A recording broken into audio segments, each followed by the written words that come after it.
Yan, ibang-iba na talaga yung itsura ng Dolomite Beach noon. Syempre, kumbaga mga 2020, 2021 or 2022, ganda, no? Talagang glow na glow.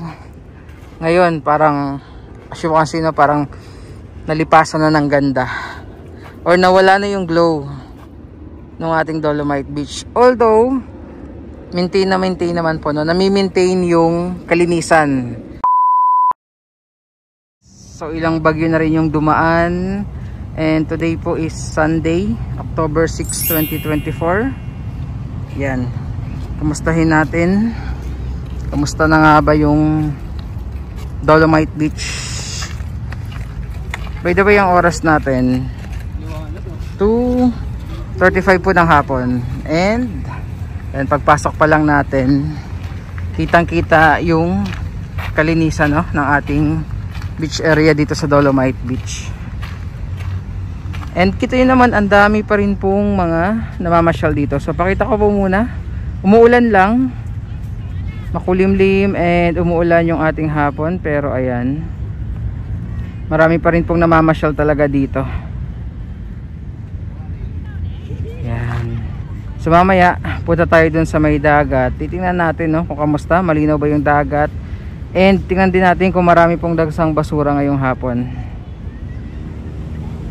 Yan, so tara, lakad tayo.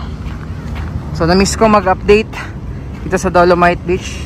Dito pa rin yung napakalaking Dolomite boulders. Ayan, malinis, no? Kita yun naman, oh.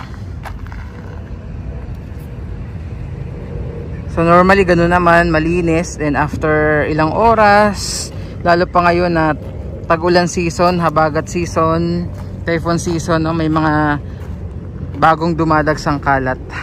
So tingnan natin. Yan, may mga lumulusong nga sa dagat ngayon, no? Pero okay naman, wala masyado. Pailan-ilan lang yung mga bagong kalat ngayong hapon dito. Yan. So ikot ko muna yung ating video ngayong hapon. Hindi lang maganda yung panahon, makulimlim and nag-uulan. Ayan.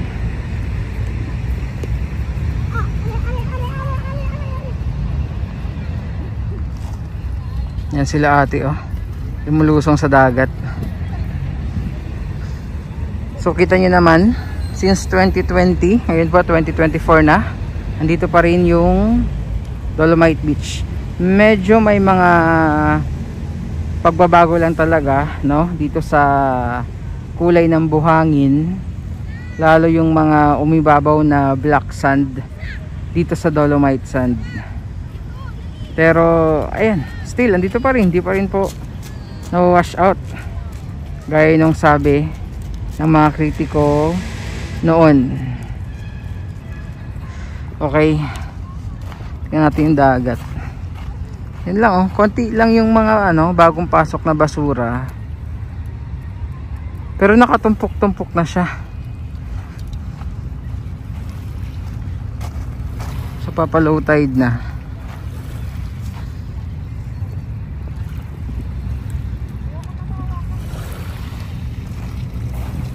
Yan, zoom out ko lang po, ah. So yun yung kulay ng dagat ngayon. Kaninang umaga, based dun sa live ni Miss July, maganda yung dagat, malinaw. Pero dahil nga pa low tide na and hindi maganda na yung panahon, maulan, ayan, oh, lapit tayo.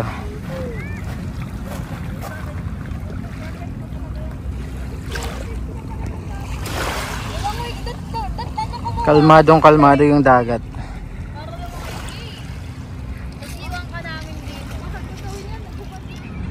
Okay, so lakad tayo. Punta tayo dito sa may bandang phase 2. Pero from here kasi, nakita ko, no, na merong harang doon, no. Ayan, kasi most likely yun yung concentration ng linis. And from here din kasi kitang-kita mo yung sako-sakong basura. So doon ata iniipon lahat ng kalat.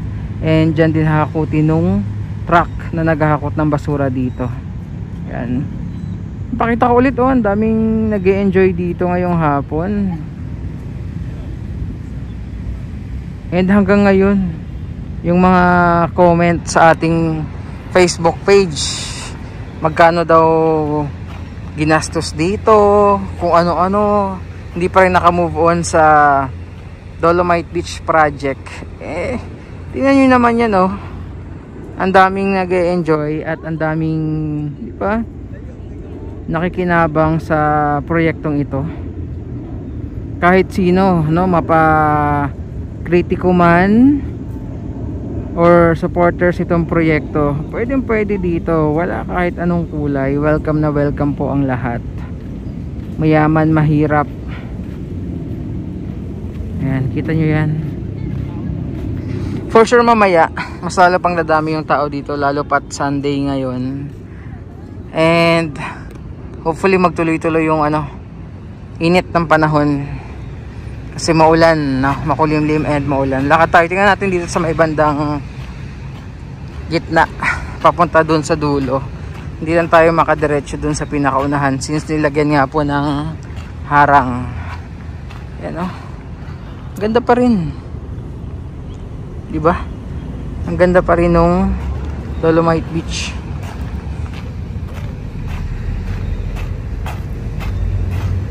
So nakausap ko rin si Miss July, nakasalubong ko ngayon dito. Kanina umaga daw maganda yung kulay ng dagat kasi ang linaw. Pagdating ngayong hapon, medyo dumilim na yung dagat. So yun nakita niyo sa previous part ng ating video. Okay, so dito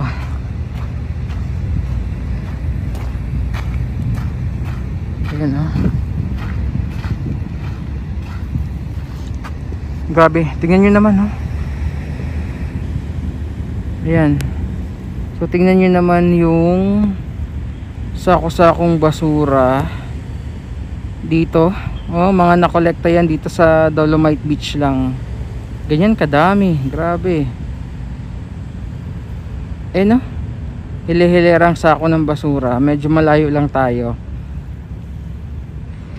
So dahil nga sa sunod-sunod na bagyo noon, pag-ulan, masamang panahon, as you can see, oh, yung pinaka-terrain nung Dolomite Beach, so sobrang umbok dito sa bandang part na yan ng beach area. Tapos medyo palalim na pagdating dito, especially sa may area nito, dito sa may boulder ng Dolomite. Ayan, oh. So makikita nyo originally, ayan, oh, ganyan kataas, pero lumalim na dito. In fact, may mga part nga dito na pag hindi mo makita, baka matisod ka, no? Kasi medyo may mga lubak-lubak na. Yan, may mga lumalim na portion. However, dito sa part talagang umbok, no? Yung part na to, oh.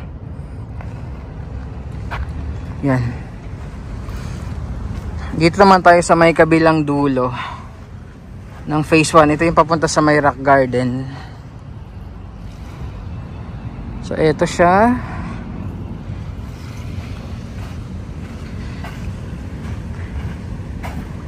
Ayan, ibang-iba na talaga yung itsura ng Dolomite Beach noon. Syempre, kumbaga mga 2020, 2021 or 2022, ganda, no? Talagang glow na glow. Ngayon parang parang nalipasan na ng ganda or nawala na yung glow ng ating Dolomite Beach. Although maintain naman po, no? Nami-maintain yung kalinisan. Ayan, gaano man kadami yung dumagsang basura dito, everyday nauubos at nauubos po ng ating mga Manila Bay Warriors.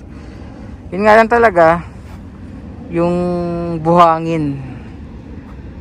Ayan, oh.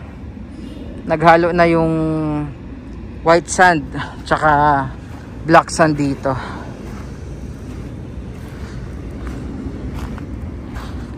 Lumitaw na rin itong mga geotextile fabrics. Ayan, yung kinakapitan ng mga tahong. Ito na naman yung mga bagong papasok na mga kalat and basura dito. Konti lang naman. Ayan, nandiyan pa sa laot. Pero after ilang oras, andito na yan sa dolomite sand.